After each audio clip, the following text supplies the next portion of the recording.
Welcome to Real Talk with Sean, everybody. Today I have the pleasure of speaking with Miss Mahogany, who is a gunshot survivor.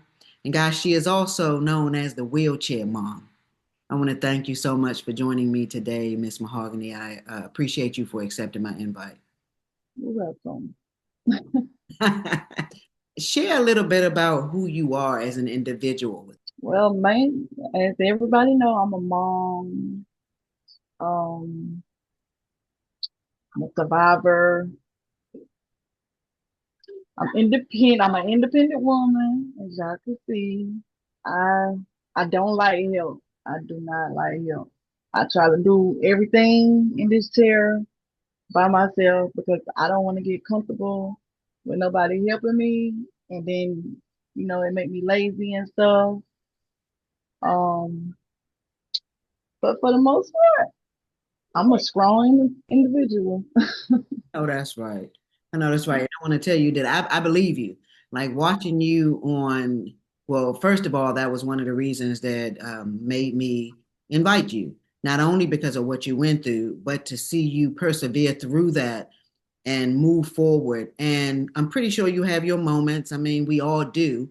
But those of us who have never experienced what you've experienced, the days that you are feeling a little down may be different.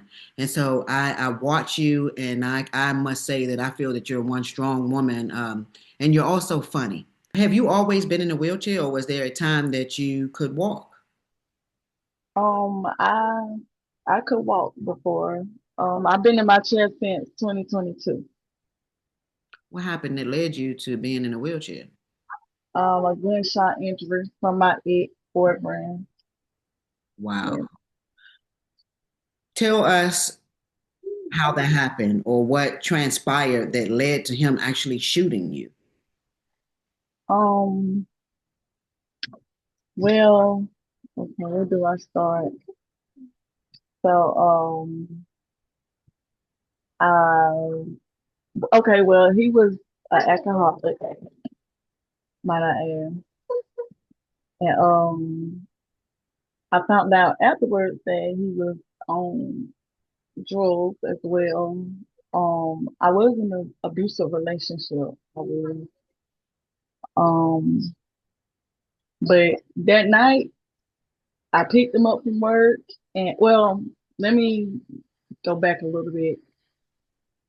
Like he would come home on the regular from work because he worked at a bar. He would come home drunk and want to fight and stuff.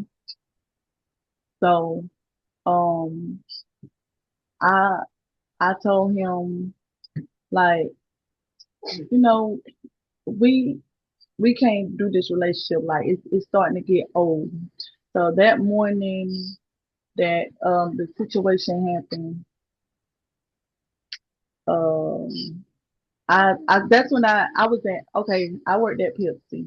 I texted him and I told him that's when I told him like, this coming home and abusive and stuff it's starting to I told him that getting drunk and coming home wanting to fight, it was it was it was aggravating. So he he said, okay, I'm sorry, I'm gonna change and stuff like that. I just brush it off because that's what they say all the time.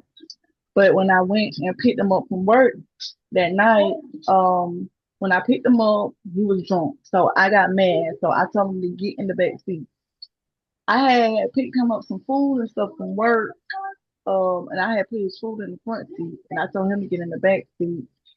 And I was just driving home, and next thing you know, I was in the middle lane trying to turn, and the car took off. And at first, I was like, "What? What happened? Like, what's going on?" And then that's when he said, like I shot you, like I shot you, just panicking and stuff. And I was like, "Oh my God!" And I just went into shock. Like, I just went into shock. I let the steering wheel go. I just the car was just going. He did he did like stop to jump in the front seat to stop the car. He did do that.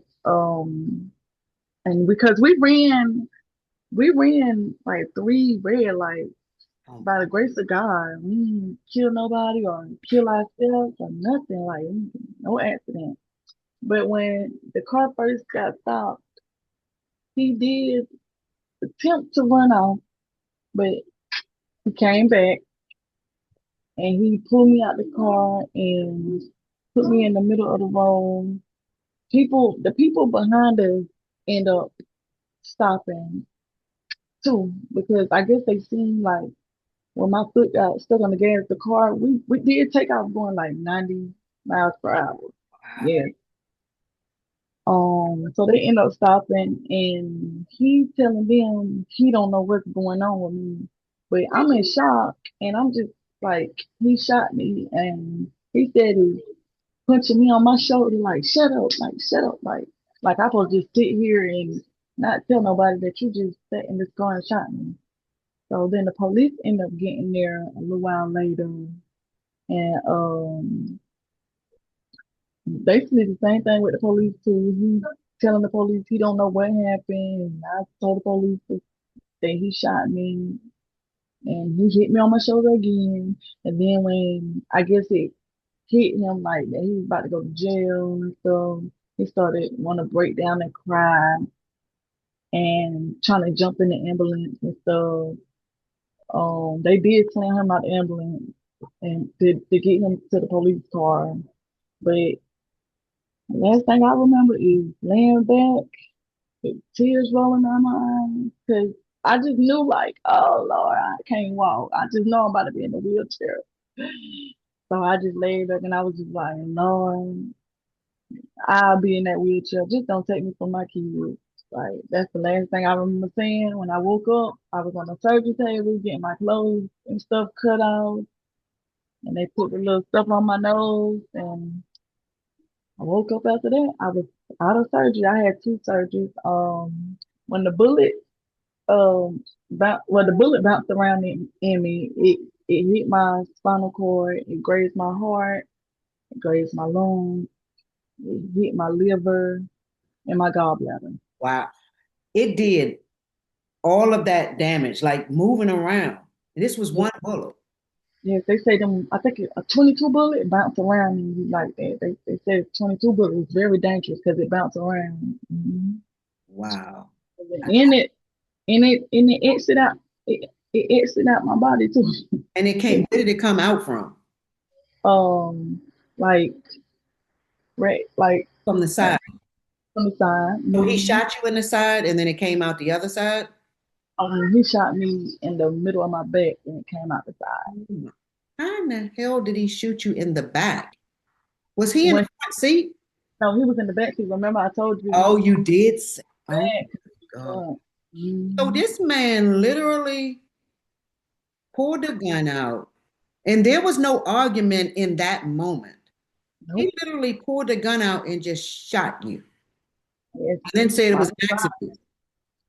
That's what he claimed it was. He claimed it was an accident, but everybody say you don't accidentally pull no trigger. Hell no, I'm sorry. I mean, that was a nice try, buddy, but clearly that's Right, the moment you pulled the gun out and pointed it that way towards her back, and your right, finger was on the trigger. That's not an accident.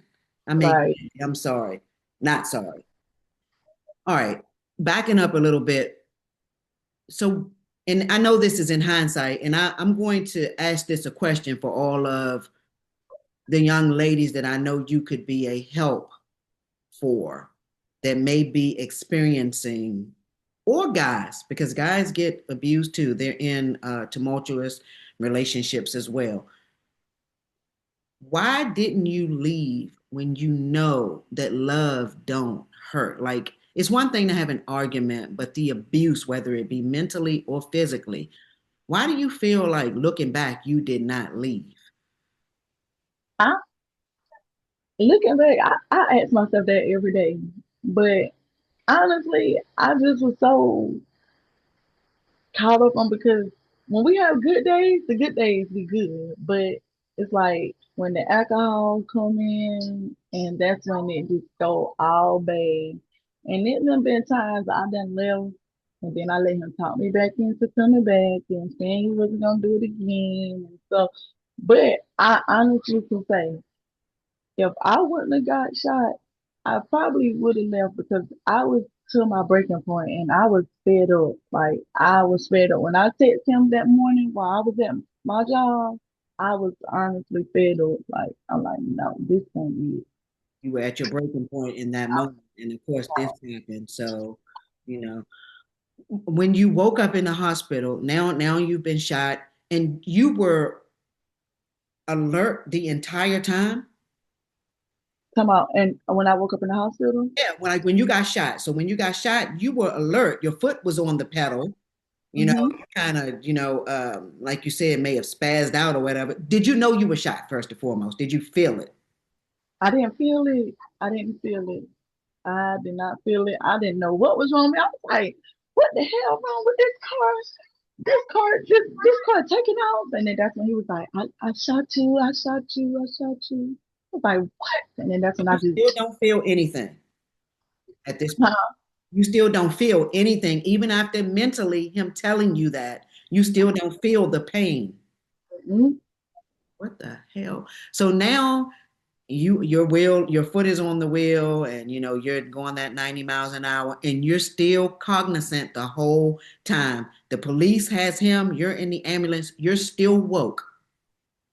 I passed out in the ambulance So in the ambulance, you passed out, you wake up, and on you've the been through surgery surgery on the right on the surgery table, because you did say, listen, Sean, you did say you woke up and they were cutting your clothes off, right? table. Yes,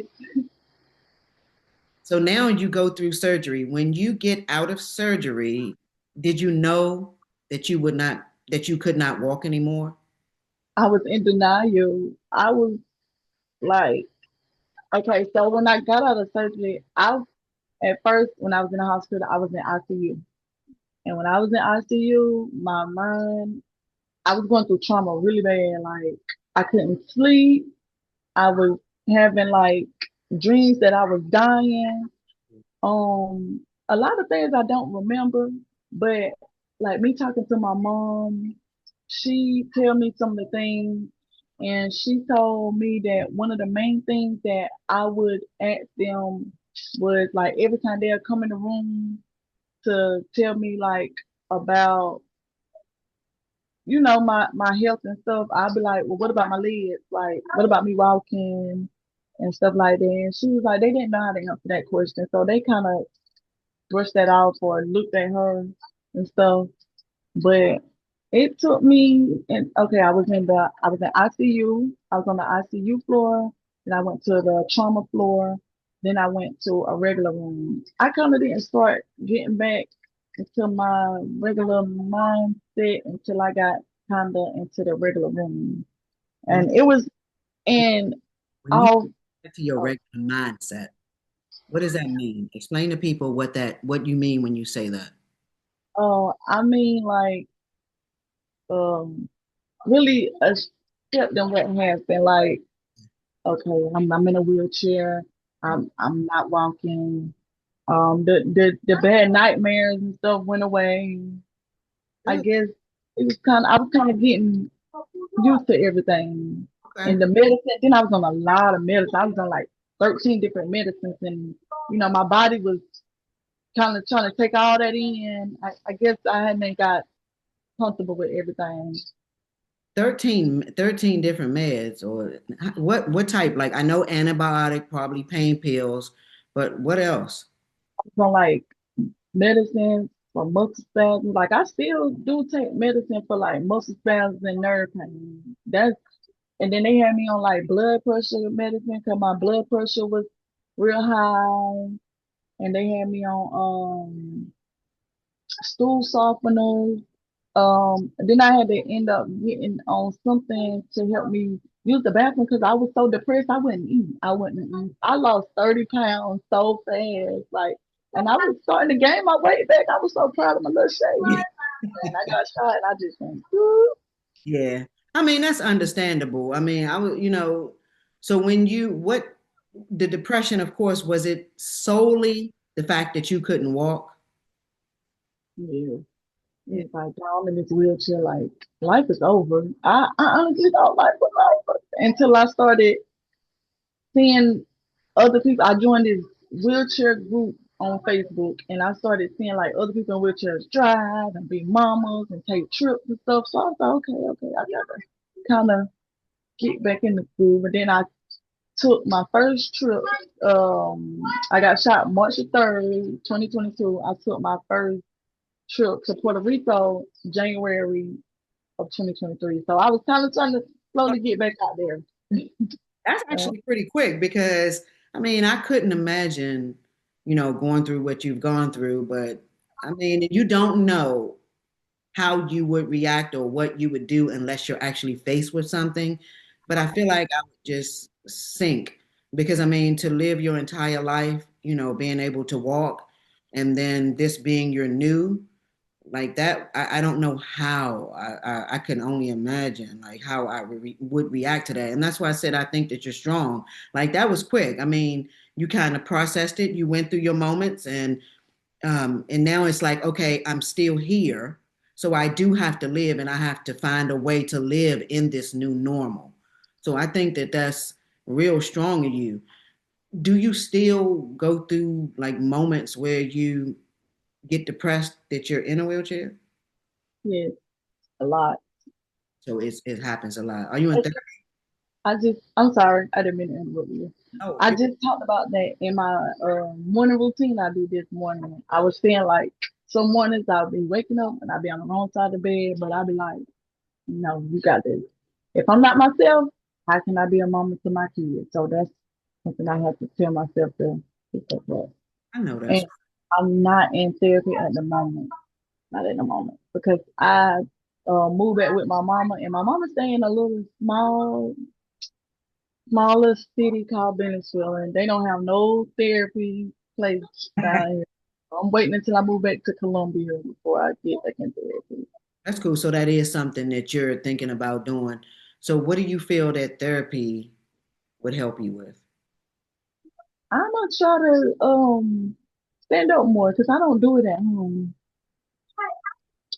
So when you were told that you would not walk again, your mind, because you, and this is a question, I'm just going to get to the question, but your mind, of course, is that of an individual that could walk. Now I know what happened to your body, but in your mind, it's like you're used to walking. So like how do your legs not react to your mind? Like have you tried to walk?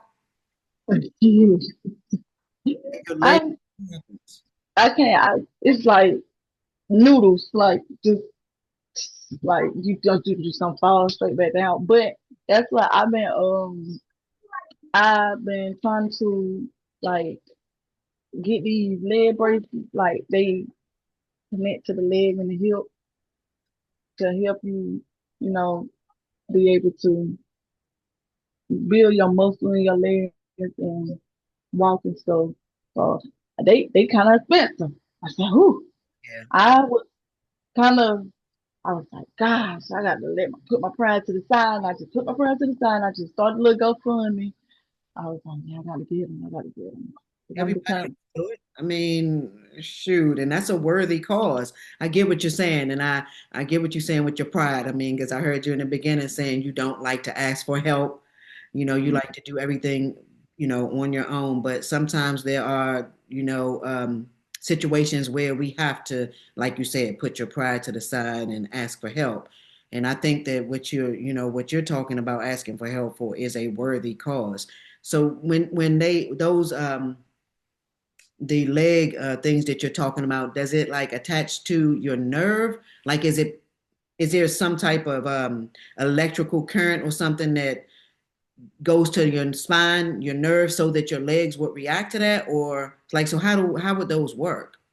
Oh no, they like leg and hip braces. They like braces, like to help you just so okay. Like we try to stand up our legs gonna just gonna bend, like our knees and stuff just gonna bend, and we gonna just go straight down. But it actually help like your knees stay straight, so we can stand up to, and it'll help you kind of keep your balance, so you can try to To walk. use hips to take some steps. All right. And all of the pressure is going on those braces because you Yeah, don't have the control of your legs anymore. right, right. Were you told that you would never walk again? And if so, do you believe that? Well, when I was in rehab, because after I got out the hospital for a month, I went to rehab for a month. And they did it's so crazy because they did this how they tell people like if you got a chance of walking again or if you don't, they put the two fingers inside your behind and tell you to see if you can like squeeze it. And if you could squeeze it, they be like, okay, you got a chance of walking again. And if you can't, then so I was able to squeeze mine. So they was like, I'm not completely paralyzed. Wow. Yeah.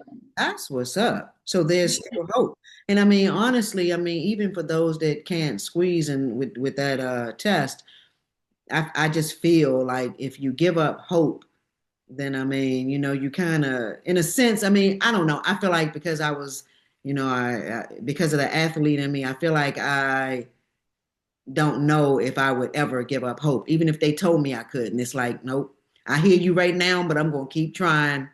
This is not the end yet. So Right. yeah, that's so now I heard you mention you have kids. So the kids, are they old enough to know what happened to you? Yeah. And it's so funny because, well, I ain't gonna say it's so funny, but since my kids was 3 and I want to say 4 when it happened, or 3 and 5 when it happened. I didn't want to come out and be like, I got shot. Cause they remember like how long I was gone and they was so sad and stuff. So I told them that I was running from a dog and fell. And Yeah. then one day my mama and me got into it and she just blurted that out. Like, tell your kids. And I'm like, Whoa. "You really did that?" Like, my kids was like, Mama, you got shot. In I was front like, of them, she did that? yes, I was so disappointed. I'm gonna leave my comment to myself, and it's not disrespectful at all because I don't, get down with that. But it's just, Mom, I'm sorry, that was not right. I mean, that was for her to do. I do believe that kids, which I'm not their parent, it's just my opinion. I do believe the kids need to be told the truth as much as they can understand, and that way you can start to, educate them more and more as they get older and their brain can process things a little better. But I do believe they need to be told the truth. But at the same time, I wasn't in that situation, so I can, not understand. But I can potentially see things from your perspective as well. I just know that I don't feel like it was nobody's place to tell them except their actual mom. So, that's And just I was telling everybody like, I just want them to get a little bit older before I actually sit them down and explain it to it. Because when it happened, they were so younger, and I didn't want to just like, yeah, I got shot. Like, I yeah, got shot. yeah. I definitely can understand that. Was he any of their dads? Thank God. No kids for him. Absolutely, thank God. I mean, just the mental anguish that, of course, they already have to go through, not to downplay that, but on another level, if that were one of their dads. It's two girls. 2 girls, yeah. Okay. All right. How was it conforming to your new normal in the house and in a wheelchair? Woo. When okay, so when I was in rehab, I kind of got happy. I was a little bit happy. But it's like when I got out of rehab and actually came into the real world and came home, oh God, it's like I had to start all over again. Depression hit me hard. You know, I cried so much. I remember I used to cry and be like, I just wish I didn't make it and stuff like that. It took so long to fully accept things like it really did. And I'm just now feeling comfortable with putting myself on social media. Honestly, I was so I like in my hometown, I wouldn't get out the car. I wouldn't go in certain stores if they was packed. Like I wouldn't go to big events because I was just so ashamed of my situation. So it just one day I was just like, I got it. I can't because I feel like I want to do more with content. Like I was posting myself on TikTok and YouTube, but not Facebook because that's where a lot of people know me at. Yeah, And so I was like, you know, I feel like I'm holding myself back because I could be so much further. And I used to tell myself, I feel like God ain't gonna let me get to where I'm trying to get until I learn to appreciate that He at least not to be grateful that He at least gave me another chance at life and post myself out there. Like, be grateful. Don't be ashamed of my situation. What am I ashamed of? I'm still here. I'm still able to take care of my kids and watch them grow. absolutely. And I know that's right because I mean, your physical changed, but you didn't. Like who you are as a person still grows, and you evolve and you become, more self-aware of things. So I mean, life is not over, as you said. Your life itself was spared. Although, unless you're in that situation, it's easier for me sitting here saying that. But logically, it is the truth, as you said yourself. When it comes to, since you mentioned God, was your faith tested? Like, were you angry at God for this happening to you? And I'm not gonna say I was angry at God. No, I wasn't. I wasn't because even though I had my little ungrateful moment where I'd be like, I just wish I just ain't make it. But I still look at my kids and I be like, I'm thankful. I'm thankful I did get another chance at life. And it was so, stuff happened every day. And since I've been in my chair, it done been so many females that I know that then got shot and did not make it. So I just be looking like them ungrateful moments is gone out the window. Like I do have my little depression moments, but them ungrateful moments, I don't have no moments no more. I think that's strong of you too, because I mean, first of all, I can tell that your kids are your saving grace. Your daughters are your reason. It's like, I don't know if you would have, but it doesn't matter because it's not that situation. You have your girls, and it's like, okay, I'm going to push through for them because I'm still here and they need me, and I need to get up and continue living. And it appears that that is like your reason. And I think that's very strong because our kids are a good reason for anything. So I commend you for that, and pushing forward through your obstacle and, finding a new life with what you have right now. Um, so when you go through moments of depression, what is it? Is it still, I can assume, let me not even try to answer that. When you go through moments of depression, what is the depression about?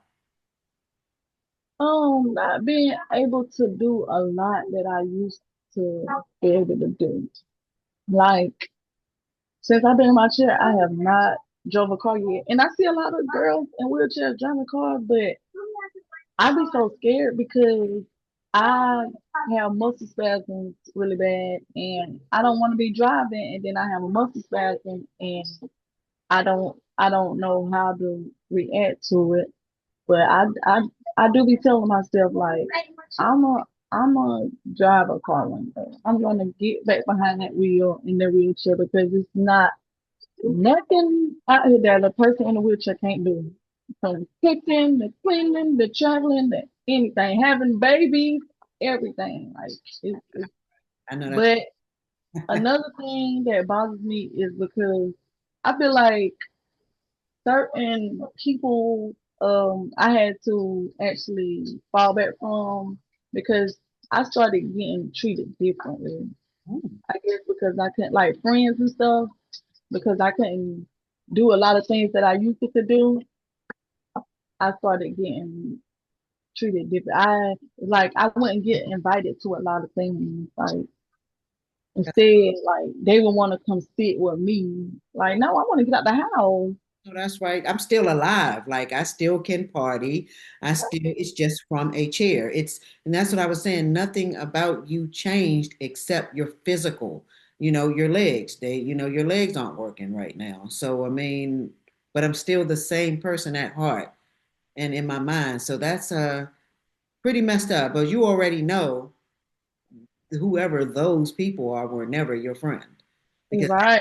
Everybody say that. Like I think I talked about this before in a video, and people was saying like they was never your friends. Like you didn't lose nobody that was supposed to be around you anyway. exactly, because nobody that's truly meant to be in your life or truly is there simply for you and who you are, not in your physical state, just you and your mental, they are still there. You had to learn how to cook from a chair. You had to learn how to transfer yourself to bathe. So, like, how has the challenge of that, how has that been? It kind of it wasn't hard. It wasn't hard. It's just like still instead of standing up doing stuff, I'm sitting down doing it. So it wasn't really I like actually like your attitude, and I heard you say you have your moments, but I think that like that is so awesome because this just happened to you in 2022, right? yes.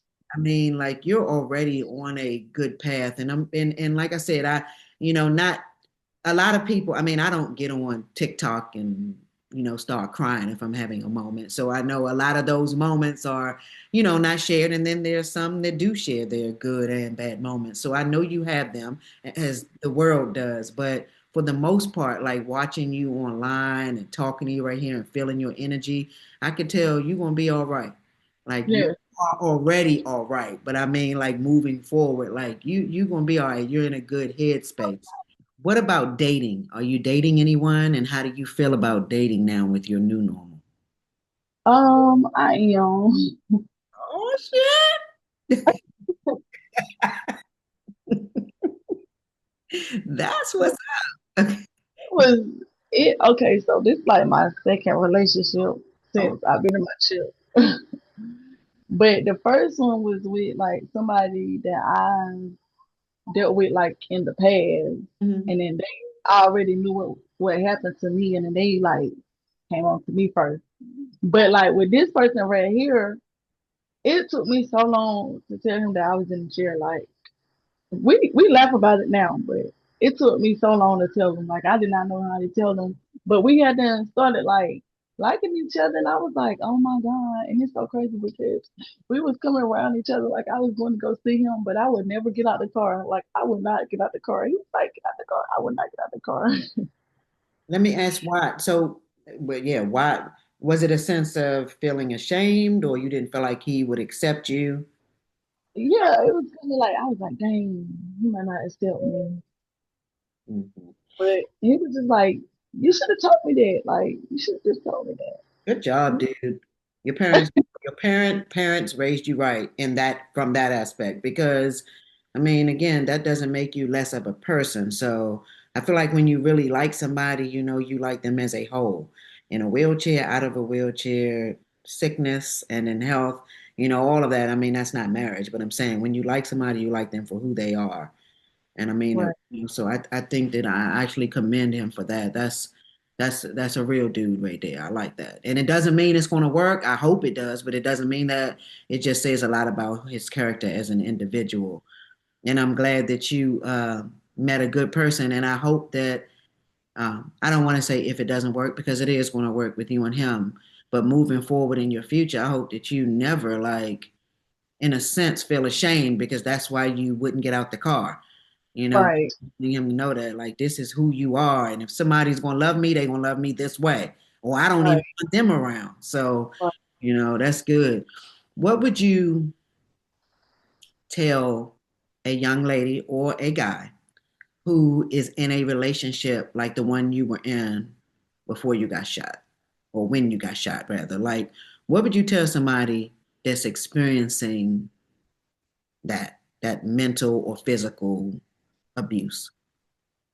I would tell them to leave because love do not supposed to hurt. I wish somebody would have told me that and I would have listened. Well, I ain't gonna even say I wish somebody would have told me that because people told me that, Mhm, but I just didn't listen. mhm. But love don't supposed to hurt. Leave. I mean, it's happening somewhere out there. It is. Yep. And that's true. Even if it's happiness with yourself, because, we don't have to be with somebody else. We need to find happiness within ourselves first. And then you can share that happiness with your loved one. And hopefully they have happiness with their self and then they can share it with you. And I think that's what makes a healthy relationship. And again, like she said, to anybody that's listening to this, like, that's not love. Like that individual, if it's you, then that person needs to leave you. And if it's them, you need to leave them. Love does not hurt. Love boosts you up. Love wants to see you do better. Love does not tear you down, and it damn sure does not put its hand on you or hands on you in a way that's not kind and loving. The only way somebody should be putting their hands on you is for a hug, to bring you in for a nice, huge hug. If they're giving you words, they're giving you words of encouragement, not to tear you down. And that does not mean that somebody's not going to argue. It just simply means that love does not hurt. And I don't like to see people stay in stuff like that because I find it, that means to me that you need to look at yourself. It's not the other person. You need to look at self, because when you love yourself, you're not taking no shit like that from nobody. You're gone. I may give you a chance. I may not. I may tell you once and I'm gone. Save it for the next person. Get better. I wish you nothing but the best, but I'm out. Red Right, flag. But if I do give you another chance, that means get it together or I'm gone. Like, I love me more. right. So, I wish I had the mindset I got now. See, I had to right. actually spin in this chair did teach me a lot of self love. Like it And that's really did. crazy. And crazy in a good way, I mean, because it's amazing how certain things can happen to us that put us in a different mindset. And so, although that was something that, changed your physical abilities, it also strengthened your mental. So, I Mm, mean, it's like, I still would like to be able to walk, but this is what I did gain from this. right, So that's, to me, and I haven't gone through it, so I say this with a grain of salt. Like, that's deeper in a sense than me having my legs, because I'm stronger up here. And like, hmm that's everything to me. Like, to me, that's the most powerful thing that we can have is our mind. right. Uh, Give me a message, or a message that you would give to someone facing a life-changing trauma, like something that, like you went through. Like, what is something that you can tell somebody that's at that point where they're like, I'm not going to make it. I can't do this. Right. Just one Pray word. things. Pray. So you believe Pray. prayer helps. Yes. Right. Yes. So along with that prayer, do you feel like you got to put some action behind it? Oh yeah, you definitely do. You do. You do. You But nevertheless, definitely it starts with prayer, because, and I mean, that's, I mean, I do believe in that, and a lot of people believe in that, and I believe that it does work. So I can definitely understand that. What made you start to share, like, this is the young lady who didn't want to get out the car, because because of your new norm. And so what made you start to share your story with the whole world online? Because I see that you have a lot of followers, and people can be cruel. I mean, so it's crazy. Something that you didn't take the gun and shoot yourself, but people are just, I don't even know why they say anything. Some things just don't say shit, but they choose right. to go on there and say something, and it's something that's like, damn, why? So what made you decide to share that with this unfortunate, can be, because not everybody, cruel world? Um, well, I started off like just doing like kind of like the content where you just like remark the video and stuff like that. And then a lot of people used to comment on it and be like, how you getting your chair? How you getting your chair? People on TikTok, because like I told you, I started on TikTok, then I went to YouTube. But it took me 2 years to get to Facebook. Oh, and Facebook is where you had the most followers, isn't it? Yes, I got 76K now on Facebook, but it took me so. And then I literally just went to Facebook in November, and I just like, Last year, 2025? yes, That's and it just, that's why I say, remember what I told you earlier? I kept telling myself like I'm holding myself back because I don't feel like God gonna really, you know, get me nowhere until I stop playing with myself and you know. smart. So You did. I I told my story on TikTok, and then well, I told a little bit. I ain't really get into details, but then I went to YouTube, and I started to notice that people, you know, they people liked it the way that I still went on with my life and stuff. So I was like, okay, okay. So my boyfriend, he used to tell me all the time, like, put yourself on Facebook, like put yourself on Facebook. And I'm like no. So then me and him was doing content, and I would like make him post the content on his page, but I wasn't posting on mine. And he was like, I'm gonna stop posting content on my page because I'm waiting until you start posting yourself. So I was like, okay. I just went, and I don't know what made me do it in November. What made me? I, Matter of fact, it was for Thanksgiving. I was so scared. I got my Facebook and my Instagram connected together, and I posted some on Instagram, and I was like, I'm gonna post it on Facebook, and I'm gonna log out, and that's what I did. And then he went and looked, So you wouldn't see it. I would post it and log out. log out. And then he went and looked. He was like, "Wow, like a lot of people, you getting a lot of followers." Like he was keeping up with the followers. He was like, "You getting a lot of followers," and I was like, "Okay."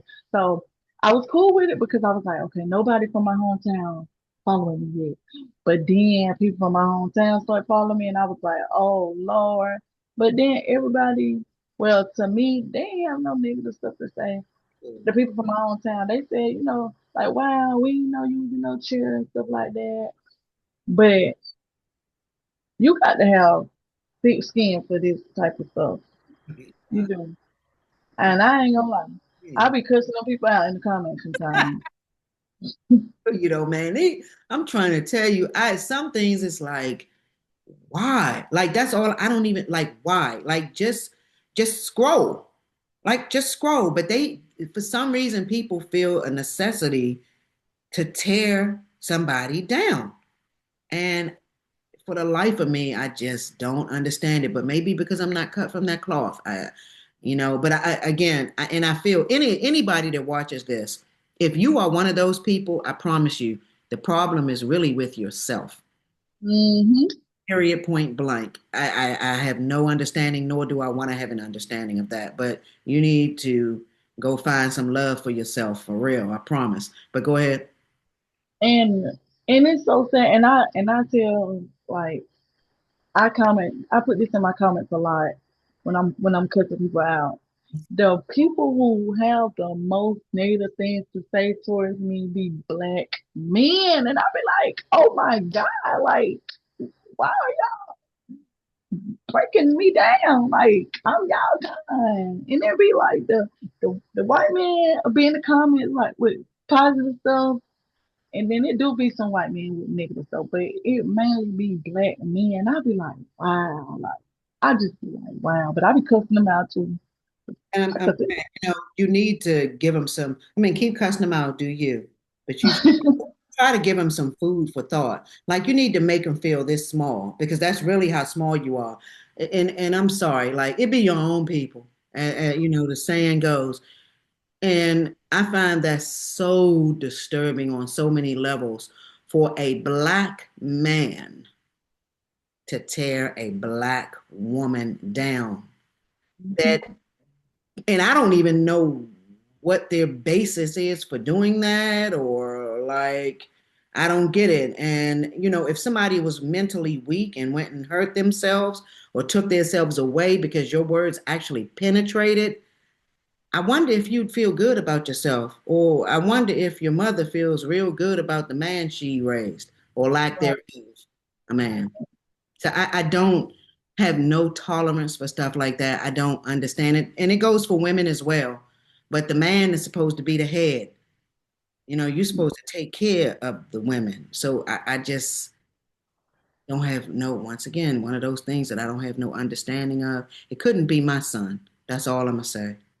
And a lot of men be in the comments, they be like, well, what you do to him for him to shoot you? Like, that is one question that gets under my skin. I be like, what do a female got to do to you for you to shoot him? Like, y'all men that ask them type of questions scares me because, okay, Okay. you somebody like my ex. If you gonna ask me that type of question, And any woman that's dating that man, I'm looking at you out the side eye because run, girl, run. Because there's nobody, and actually, dude, whoever said that, if this does get around to you who made a statement like that, or you're one thinking like that, do you realize how weak you just called yourself, or how weak you just called the man who did it? Because that means that she has control of his actions. When you That is a weak ass statement. Can't nobody make me do nothing. Anything I do is because I did it. That's crazy. So if that was ever even a thought of yours, even, with people saying, because sometimes a lot of comments like that can start to mess with people's mind. But I sure hope that that's not something that you ever let fester inside of you and start to think, did I do this? Did I I? know, Good. That's a crock of shit. no, I did make a video before, like, um, I think I made a video like fussing, like, wish y'all start asking me what I do. Like, what can you do for a cokehead to shoot you? Like, I was going in, like, I was so mad. Like, stop asking You me had that. enough. Yeah, I had enough. Like, stop asking me that. Like, what do a woman? If I ain't trying to kill you, don't try to kill me. Like, what I gotta do? That's sad. And if you ever feel like that, first of all, you're losing control of yourself, and that means you need to go seek mental help. Because if you Mhm. feel like killing somebody or offing someone instead of walking away, you need to go get self help. Period. Point blank. There's no if and or but. There's really nothing else to say about that. You have to go get help. And to any woman or man that's going through abuse, like get out, leave. That's not the person for you. That's just not love. Does not hurt. I promise you. When you find real love, it actually feels good. Share, guys, before she does that, go follow her. I love her page, and I am very strategic on who I choose to invite. And that's not to say anything about anybody else. It's just my page, and I choose to invite who I choose to invite. She's positive. She's a woman who has been through something, and she's a survivor, and that attracts me. I love it. I think that you're a very strong Black woman. I want you to keep moving forward. Your story will definitely help the next person. Please continue doing what you're doing. And That's ready to tell my story. I pray it saves somebody's life. it will. I promise you, it will, because we just, all it takes is one person. If one person hear it and it helps that one person, you've done something. Share all of your social media information. Guys, go follow this young Black woman doing her thing. Support her. Support her GoFundMe if you can. You heard her say what she's trying to do. Support her. Share your information. My content Facebook page is the M Family. My content Instagram is the M Family. YouTube, the M Family, and TikTok is Maha Amani. Spell that out in case so they can know how to spell that. Mahaamoni. Yes, you have her information. Can't say you don't have it. So go follow her again. Support this woman. in her endeavors, and just watch how she continues to prosper and grow with her new normal. And, we want to show our people some love and support, okay? And black man, go follow her. Show her what a real black man is like, okay? Go follow her. Well, I want to thank you so much for joining me today. I really appreciated you sharing your story. And I want to tell you again, and I think you one strong black woman. Keep raising those girls and being the woman that you are. And I got one last question for you before I let you go. Will you promise to always spread peace and love in this world? Oh yes, I promise you. I appreciate that. I appreciate you for accepting my invite again. And you take And care. I appreciate you for having me.